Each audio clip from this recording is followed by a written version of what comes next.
All right, Bernard, thank you so much You're welcome. for giving me an interview yet again. So, this project is different than the Breed and Bootleg project. It's actually a growth from it. This is for my first book, which is called Flow and Flint Town, which is going to be Okay. published by Wayne State University. And so I am interviewing producers and rap artists and trying to capture the rap scene since the 1970s, 1980s. So to begin the interview, could I have your title? My title. Yes. Okay. Well, I'm a recording engineer, record producer, sometimes songwriter, mixing engineer, and artist development. And did you grow up in Flint? If so, can you tell me where you went to grade school, middle school, high school? Well, I didn't grow up in Flint, but I moved here in 1970. Um, Grew up in Chicago. And so, like, as a kid in Chicago, on every street, in every alley, they were super talented musicians. And at any given time, you could walk out in the street and hear someone amazing. So that was my kind of Kickstarter, reference for wanting to do what they were doing and didn't know how. And so that kind of started the journey. And so, what brought you to Flint? Well, God, there's so much detail in that story. I don't know where to begin, but the long and short of it was Flint was a flowering place for music performance. There were a lot of clubs. At the time, I was going back and forth from Chicago every summer to my grandmother's house in Saginaw. And so I teamed up with a bunch of musicians up there and we formed a band. And Flint had the most venues and had the most opportunities to play. And so we were coming back and forth from Saginaw to Flint and just kind of resonated with me. What was going on with the music and the community and the people. And so I was just kind of drawn to it. And you became an engineer in Chicago or Saginaw or Flint. When did that happen? Okay, so that's another very detailed, long story. But in Chicago, I had a friend, and he stayed on the second floor, and his name was Mark, and his dad played guitar. And he was actually a janitor in the Chicago school system, Mr. Ford. And I didn't know he played, so I ended up going up to Mark's home, and Mark brought his dad's guitar out. And so he played it, and when I heard it, that was it. I just had to know how to do that. And so we would sneak up and take his dad's guitar without him knowing it and just play around with it. And so that got me interested in guitar. Guitar got me interested in all the other things connected to music, making it, and so on and so forth. How I got interested in the recording aspects and being drawn to the recording was Mark's sister. She was attending night school to become a nurse. And so they had these little portable recording devices, little reel-to-reel magnetic tape recording devices. And so we used to take the pickup from that and place it on the guitar. And then we play and record. And when I heard that sound coming back from the speakers, I was hooked. I had to know what that was and why I was so attracted to it. And so that got me attracted to the sound aspect of it. Prior to that, I was just guitar. I'm in school drawing guitars and not doing my work. And that switched from drawing guitars to drawing tape recorders. So I was in love with it. And so as I grew up, I got in bands and was very involved in the sound of the band. from an electronic point of view, so to speak.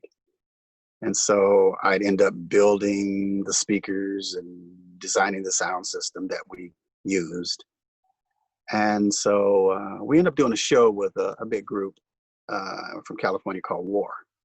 Had the song called Cisco Kid. You know, Cisco Kid was a friend of mine.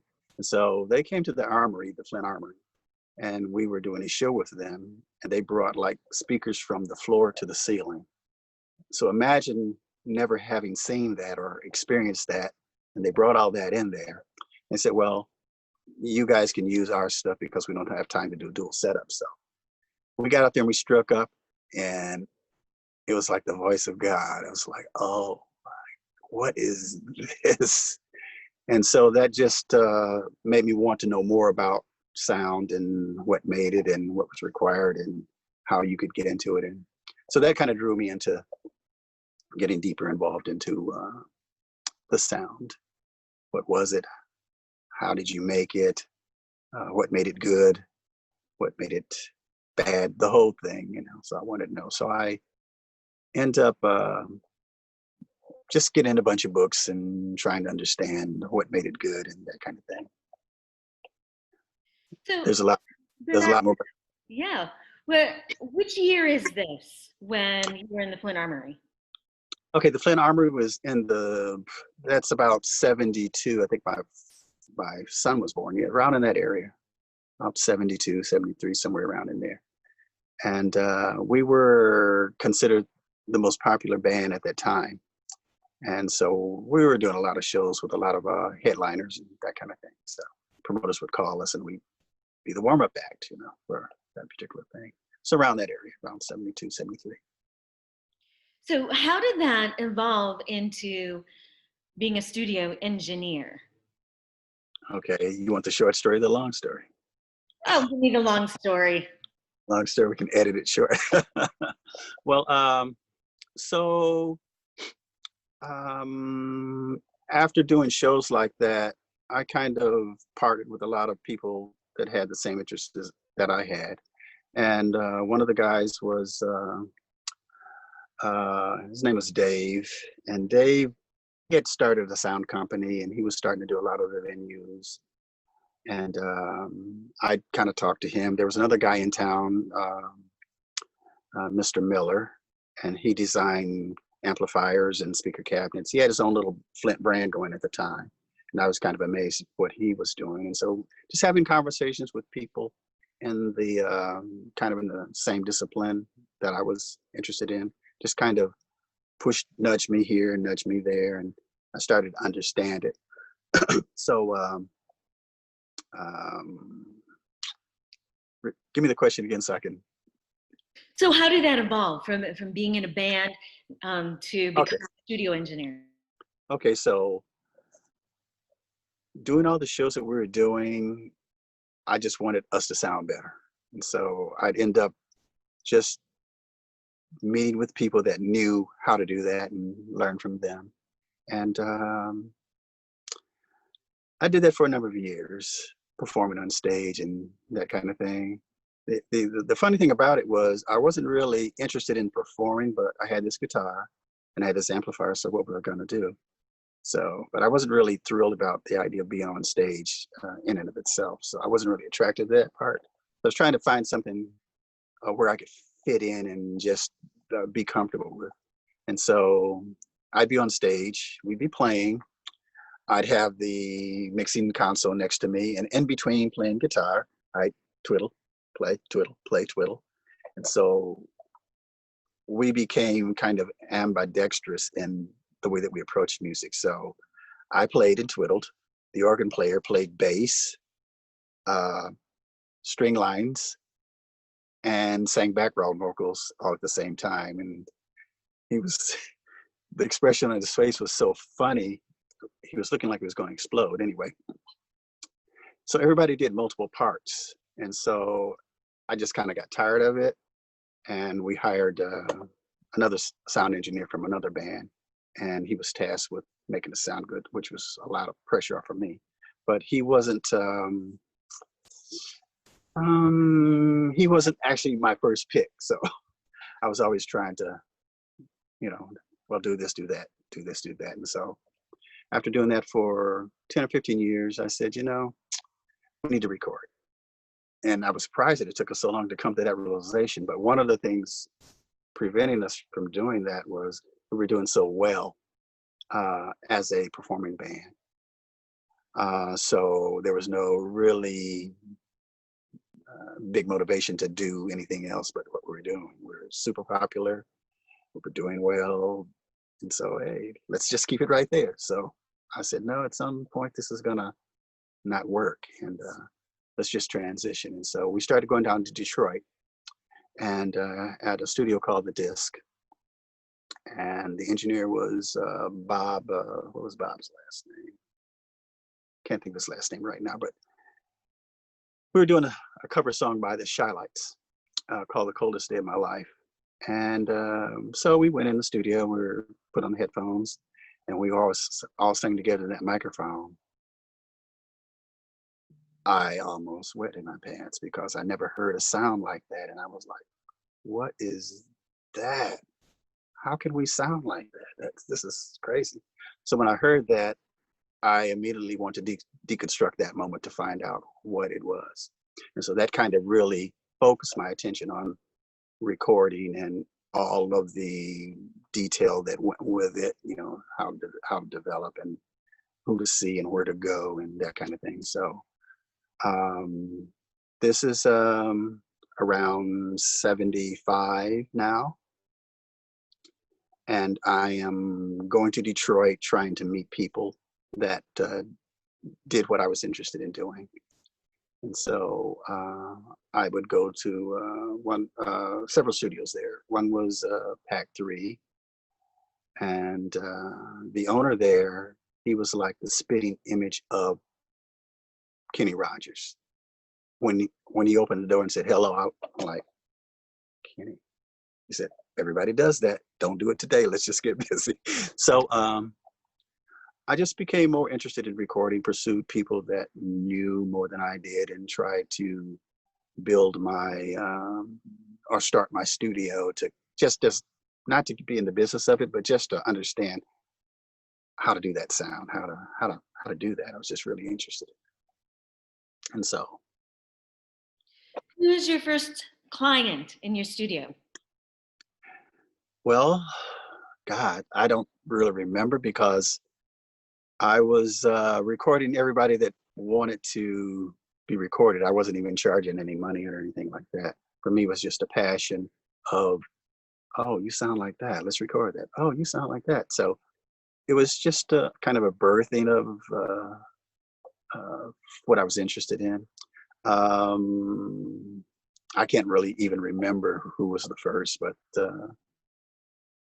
it was a busy little time. So there were a lot of people. So when do you think, which year you think you became an established studio engineer? That came much later, much later. So I'd say that had to be around 84.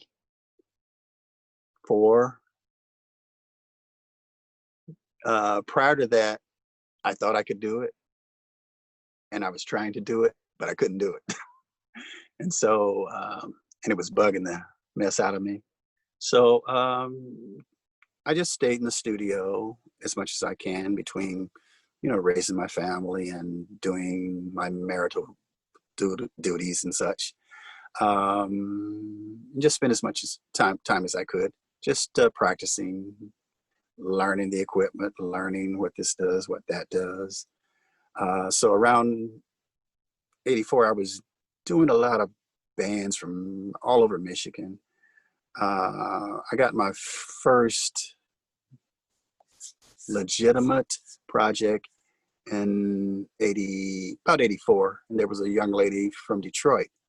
Her name was Davina, and she was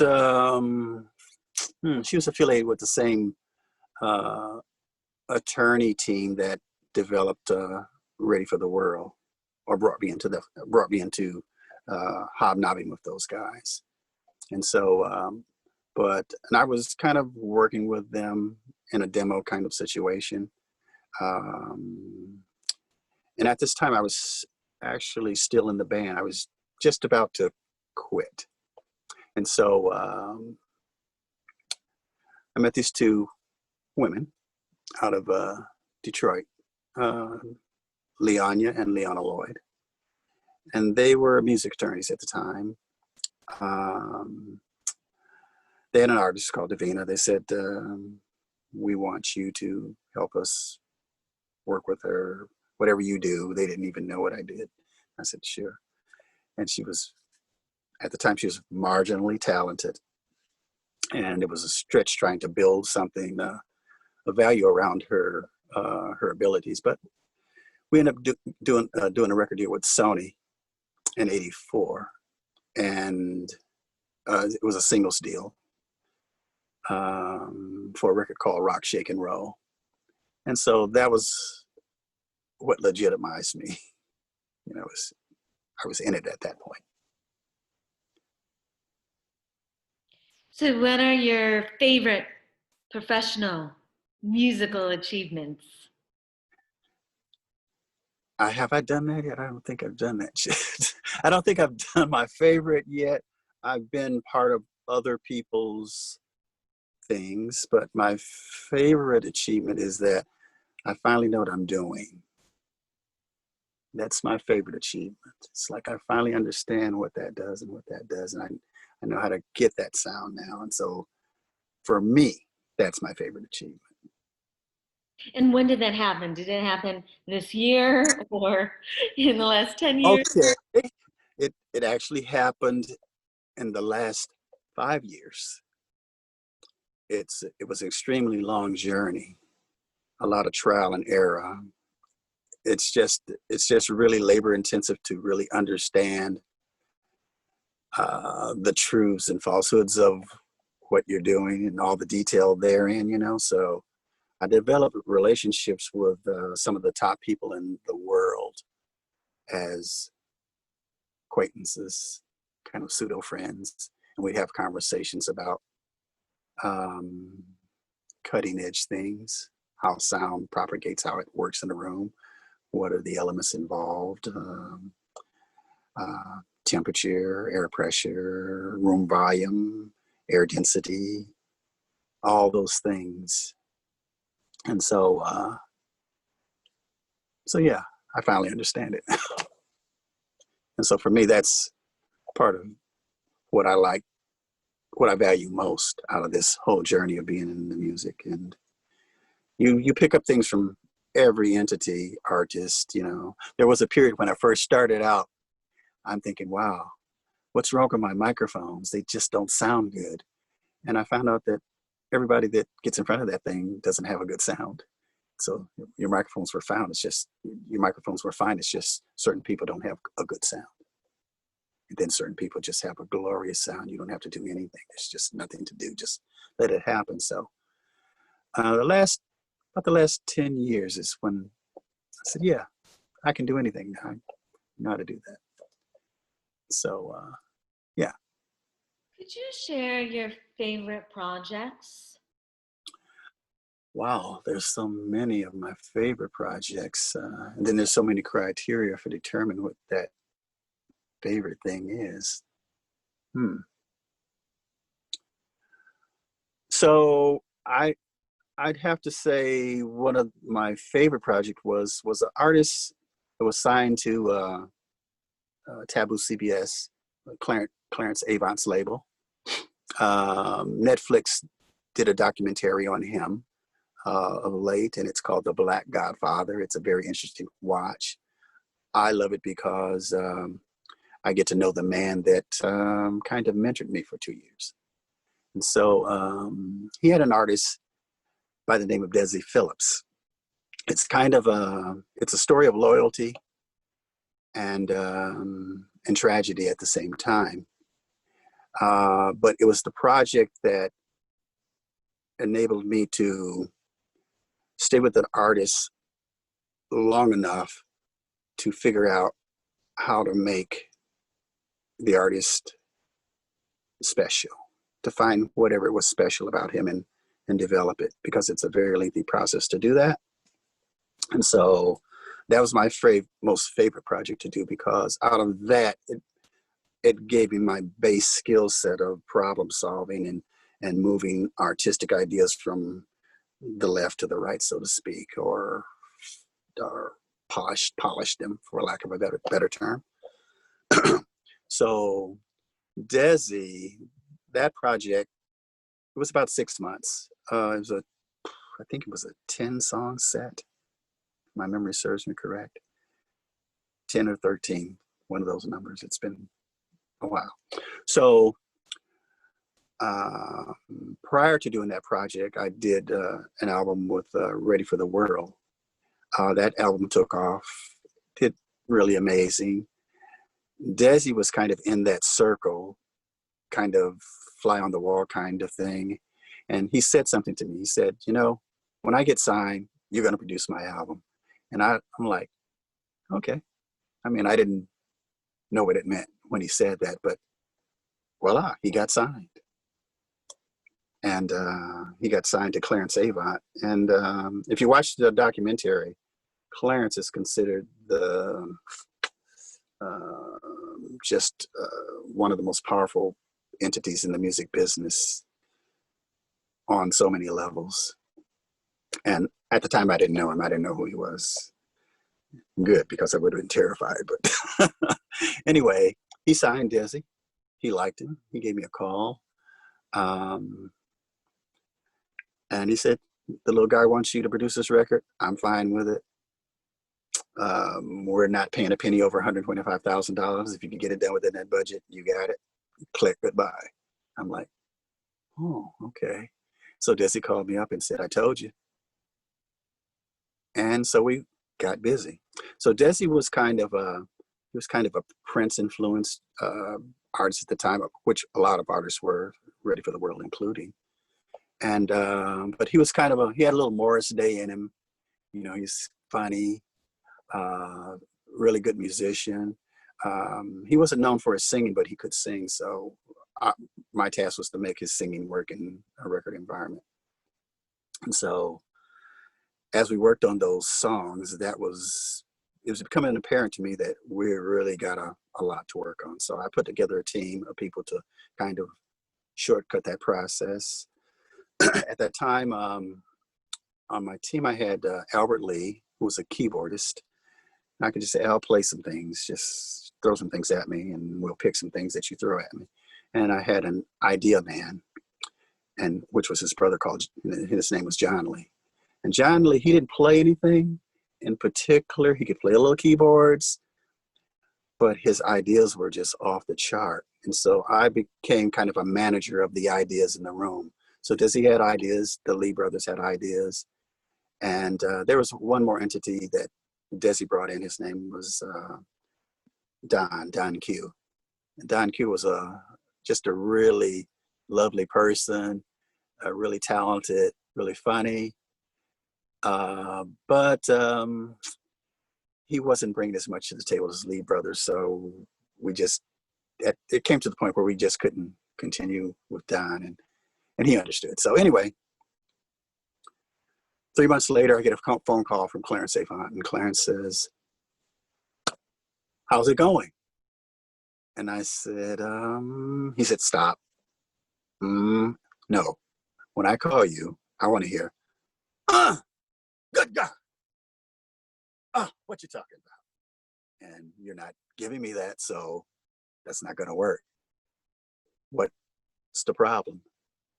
I said, Clarence, we need more time. He said, okay, how much more time?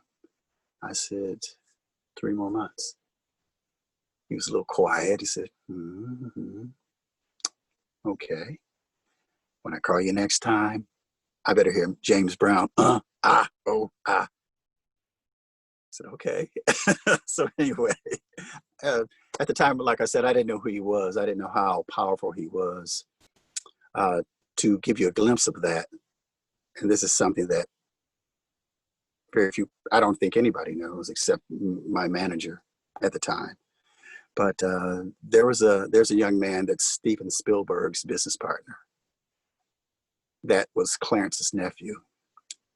Clarence said, well, they had a little falling out. And Clarence said, okay, nephew, to teach you a lesson, you're not going to work for 5 years. And nobody would hire him for 5 years. And this is Steven Spielberg's partner. So at the time, I didn't know the breadth and width of his wand. You know, he waves the wand and things stop or move. And that movie really exemplifies the man that I didn't know. And so, but anyway, to make a long story short, I paced and studied and paced and studied, and we rewrote songs, we recorded songs. I don't know how many times we re-recorded the songs, but we started from scratch all over. And then out of that process, we started to see what worked, what didn't work. And so to this day, my base knowledge of how to get an artist from point A to point B came out of that experience. And so that is my most favorite artist to work with and experience. So now I want to go to the list that you provided of your favorite rap artists. And on top of your list, you have Mama Soul, Josh McKay, and Ira Dorsey. Can you talk a little bit about why those three are your favorite?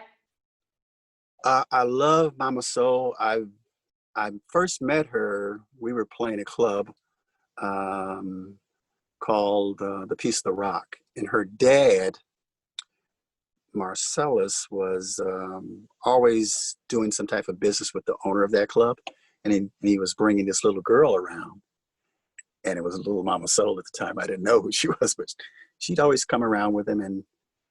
And so she hung with him a lot. And I met her in the 80s. I'm sorry, in the 2000s. And she had started rapping, and she was about 19 or so, or somewhere in there, around 2001 or two. And you know, she was starting to develop her little sound, you know, at the time, you know. And then I didn't see her for, I don't know, 10, 12 years. And I start hearing her name come up a lot. And then I didn't hear from her for another 5 or 6 years or so.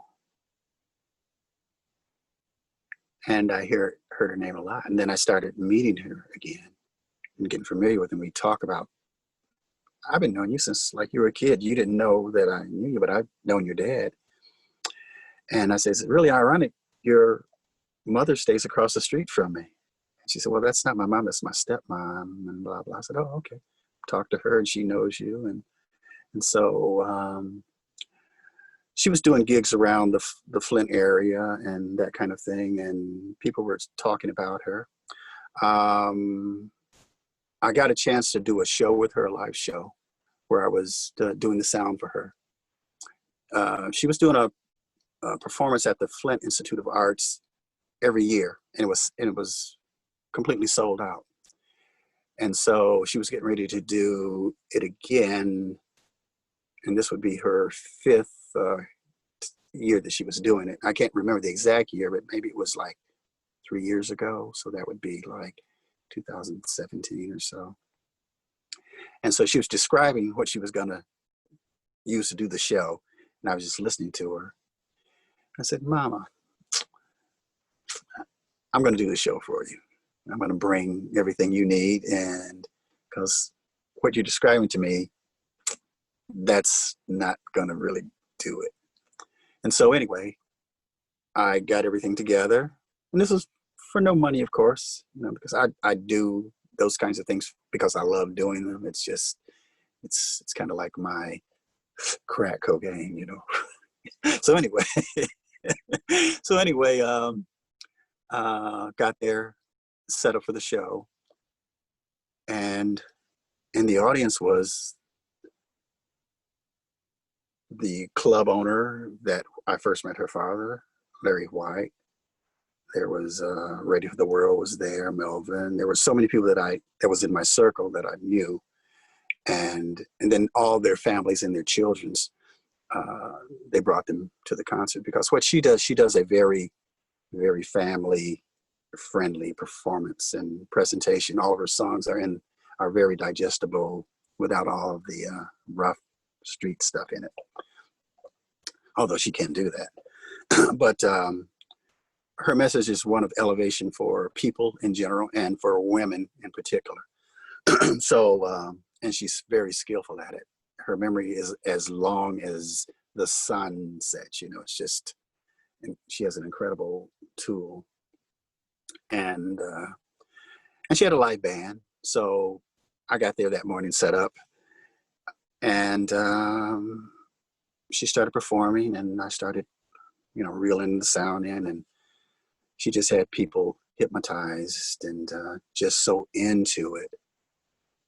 Literally just standing ovation and the whole nine. And she had some features from Chicago, and she also had on the show Little Johnny. So Little Johnny was one of Simon's American Idol. Simon, what's his name?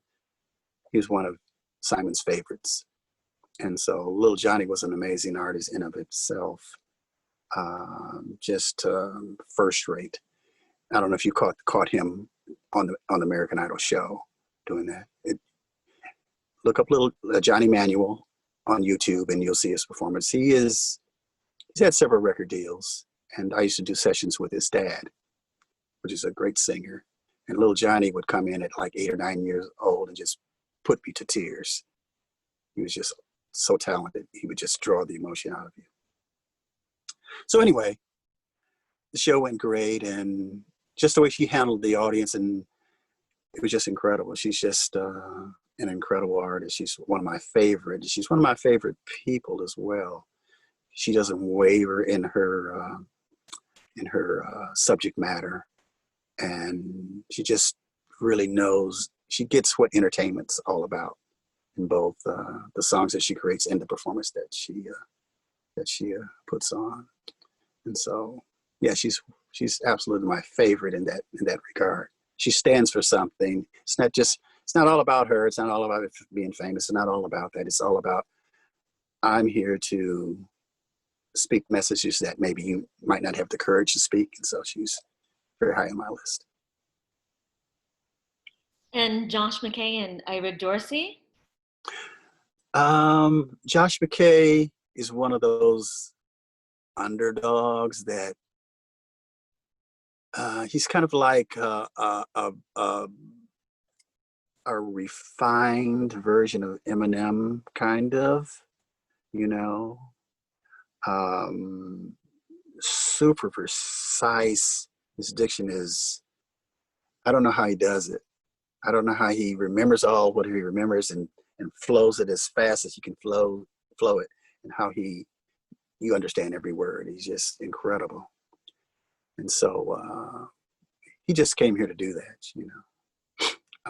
so a lot of people haven't heard about it. He's done the local radio shows here and done some performances. He hasn't blossomed as a national artist yet, but if he keeps walking in that direction, he's definitely one to look out for. Super talented.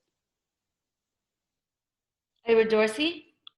Ira Dorsey is one of those enigmas that we have, I say enigma because he has star quality in every way. And like all of the truly great artists of the past, like Ray Charles, there's a side that doesn't really work for him in making people want to do everything for you, For Ray Charles, it was the drug addiction and how he behaved in that state of mind. But some of his best works came out of the state of mind, it kind of goes together, But so Ira was of that vein, and Ira was very similar. He was quite hindered by substance abuse, but he's the closest version of Tupac that I can think of. Such magnificence, tone, ideas, but the baggage was just there was a lot of it, as with Tupac, So he's kind of like our version of that. Uh, Really eclectic person. I didn't know he was a nerd. He was just a straight A student. You just couldn't tell it because the dumb stuff he did, incredibly dumb stuff. I could, I'd have to tell you in private. It's just too far out there. But as an artist, there's only one Ira Dorsey. There's only one Tupac. There's only one Biggie. He just fits that mold, and he has this magnetism with a crowd. Just hard, just that star quality. He just has it. One of my favorites. Mm-hmm. So Bernard, I've talked to a couple of rap artists already, and I just want to get your reaction to a couple of things that they said about you. And I didn't do any of those things, and I'll return everything that I took. Go ahead. So I think you're gonna like it. So I talked to Joe Ryan III, and quote, he said that you're the cornerstone of all things music in Flint. None of us who have, I can't read my handwriting, reached success would be where we are without him. He is the true Quincy Jones of Flint. Okay. What should I say to that? Boy, it helps to pay people. But anyway, Joe is one of my favorite people, one of the most serious guys that I know, that it's all about fruition with him. He puts boots on the ground to everything that he stands for, literally. He's the most committed person that I've known. I have to be careful what I say to him because he'll be on a mission with a take no prisoners approach. So I have just so much respect for him. Here's a young guy that takes advice well, and I mean that in the way that he doesn't discount anything that comes to him. He's immediately trying to prove it yay or nay, and then if it's yay, he incorporates it, best practices, and moves forward with the information.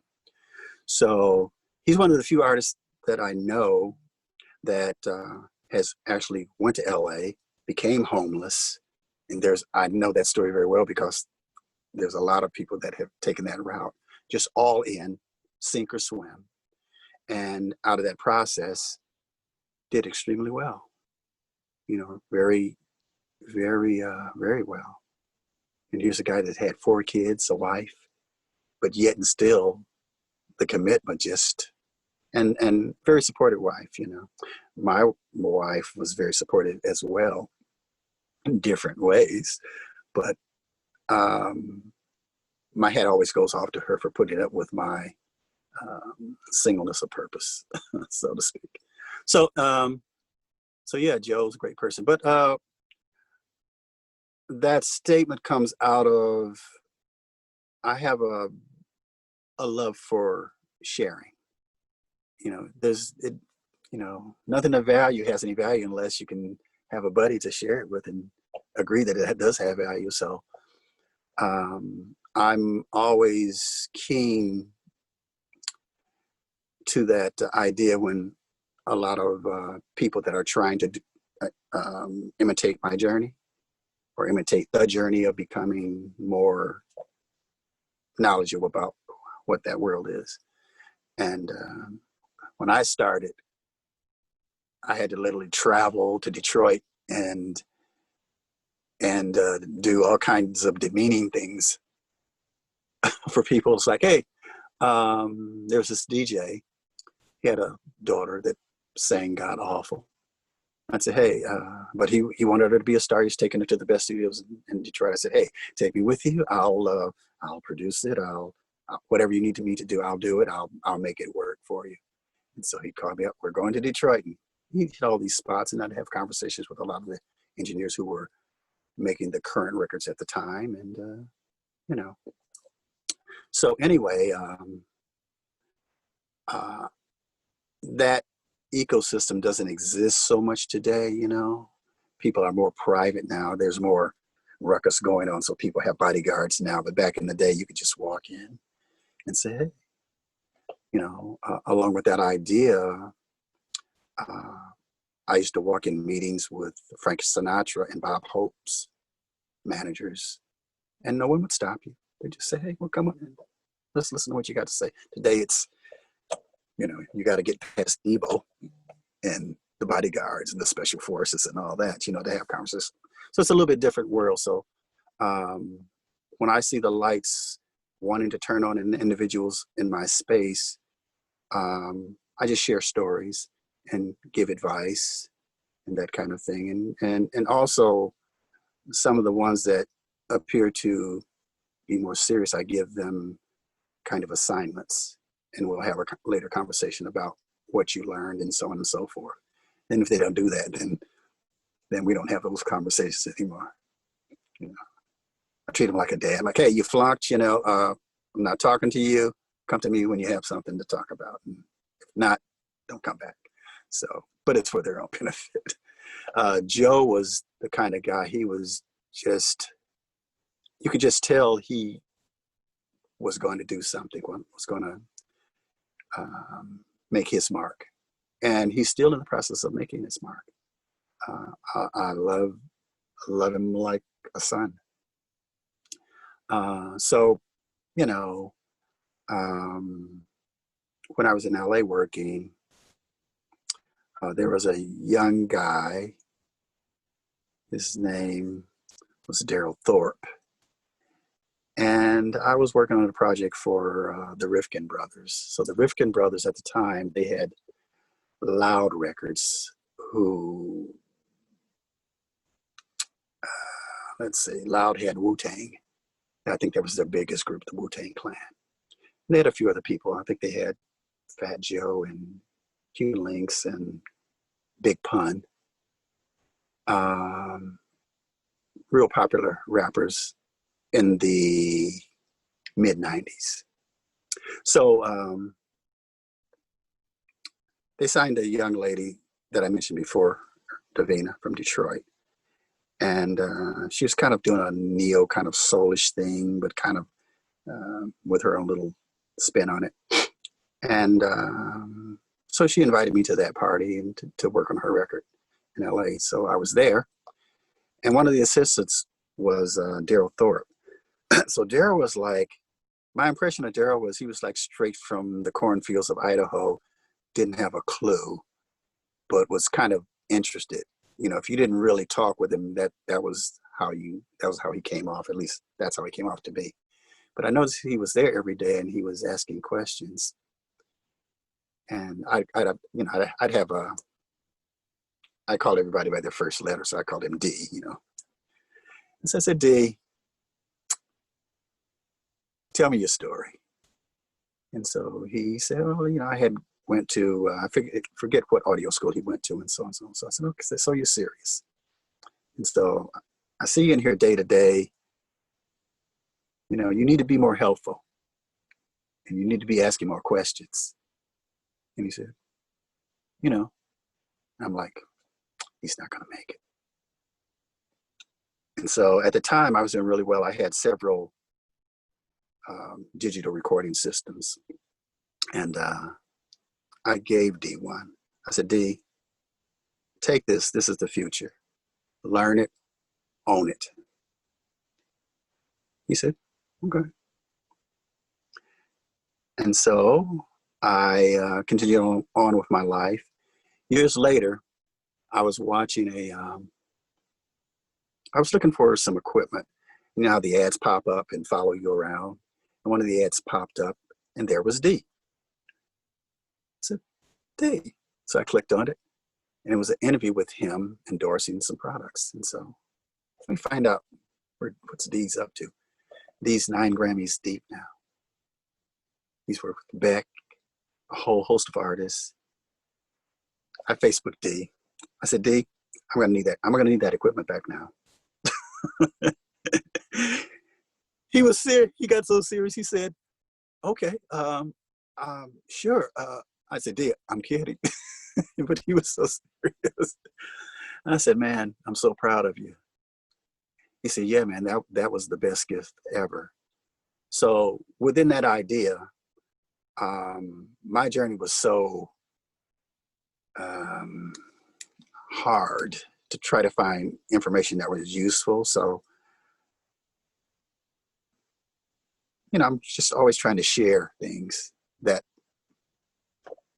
I don't know. I get it from my mom, I guess. I don't know. But anyway, that's why people say things about me in that regard. Those type of things. Now, the Quincy thing, I do like working in a collaborative way when I have a project. Um, I've learned not to be selfish about a situation that I'm involved in. Although I can write, I can sing a little bit, I can play almost everything, but that's not a lot of fun. It's the perspective is skewed. So I like to bring a lot of people in that that are kind of specialists. And Quincy Jones, on all the records that he doesn't play on them, but he manages creative. So he's kind of a creative manager, and I like that aspect of it because you get unpredictable goodies out of it. And so you surround yourself with winners and all the disciplines that you think you're going to need to make the project, and then you just hey, spin me some stuff, just throw it at me. Okay, let's use that. So I like that process. Okay, Bernard, we Good are, question. it's 1:47 Okay. and we're already over the half hour mark. And I haven't even asked you about musical flow and mental flow. Would there be an opportunity to Zoom interview you again? Sure. Somewhere around late August, Okay, uh, okay. I'll, my schedule starts opening up. So Okay, yeah, wonderful. That gives me plenty of time to transcribe your interview and to follow up with any questions I have there. But yeah, thank you yeah, I know you're so busy. The second person who I talked to who said something about you was Nicholas Shemmy, and he talked about how it's so hard to get a hold of you because you're booked like a month out. But he was like, I love BT so much, and BT has said that I am such a likable guy, and that's well, that's what I have, and so maybe that's where we will pick up in late yeah, August. yeah. Nick is he's and I didn't put him on the list. I've been working so much that I kind of like to prepare in advance, and I'm like, it's tomorrow, and I'm not. But that's I just been busy, so I couldn't get you the information in advance. I couldn't kind of really think about a lot of things. So, but I'm happy with how it went. And but yeah, Nick is awesome. Knew him when he was 13 years old. Very serious guy. Um, Super talented. Very open. Very easy to uh, play the game of song development. He's not locked into any one thing. Everything is doable. He's so good. He's like the perfect artist. Um, know his whole family and just great guy, super talented. And he has the respect of like Dayton Family, Top Authority, all the Flint artists that made a name for themselves. He's right in there with them. He works really hard, and I love him like a son. Well, he definitely loves you back.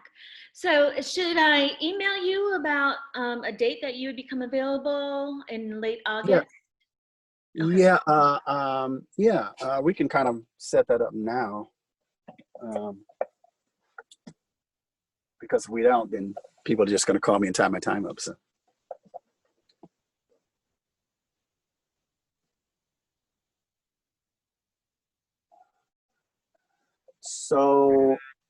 Um, does it have to be like your work day or a weekday or? Weekdays are fine, weekends are fine. Okay. So the 22nd, 23rd of August, Mhm. I don't have a commitment. So Okay, my day starts at 1 every day. all right. So So let's do August 22nd at noon. Oh, I'm sorry, 1. yeah, because noon my biology is not awake. For some, I don't, I it's get just it. habit. I get it.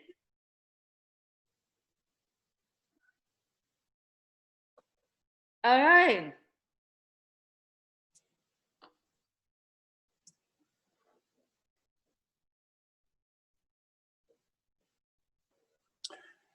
Cool. All right. Thank you so much, Bernard. You and continue the work that you're doing. I've kind of researched you, and Oh, no. oh yeah, I have to know who I'm talking to. But if you get a chance, watch The Black Godfather. It's Yeah. I tell everybody to watch it because it's a very unique story. As I got to know this man, I'm like, wow, um, there's only one of him, and I think he's ill now.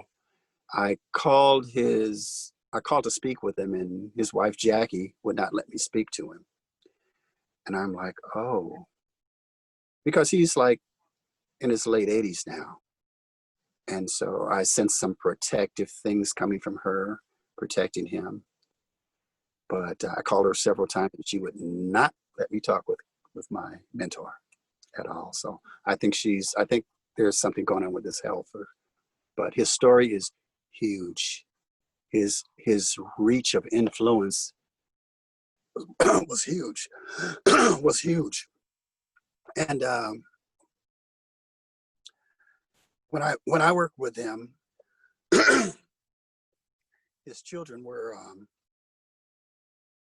very young, so I didn't get a chance to bond with them. But his daughter, Nicole, same name as my daughter, relatively same age, she became ambassador to the Caribbean islands, which is a position that he previously held as a younger man. And she's now married to the CEO of Netflix. Okay. Okay. So his his his story. I'm so glad that she got together with the Hudlin brothers, who produced a lot of African African American centric movies. That they got a chance to tell his story because his story is so important as a historical figure, just as important as Martin Luther King or any of those figures. You know, his influence. We still feel his influence, and until you see the movie, you don't really understand it. You know, and so he's a wonderful person. I learned I learned a lot from him. I was blessed to be in his company. I didn't even know how deep in his company I was. I was like sitting in his office in LA, and there was like a Soul Train line going out of his office around the corner. And in that corner were the power brokers of that time. And I'm like, wow, I'm sitting here right next to the guy, and they're in the line. And that line was Sylvia Rhone. Sylvia Rhone ran Elektra Records. She um, uh, she actually signed the Dayton family, fought for them to be signed. She's considered the most powerful African American woman in the music industry, and she's in the line. And we're sitting right there, and I didn't know how close he was pulling us, you know. And we kind of parted when Sony bought Columbia, Columbia Records assets and restructured everything literally overnight. And Clarence is a very colorful figure. He has very colorful language.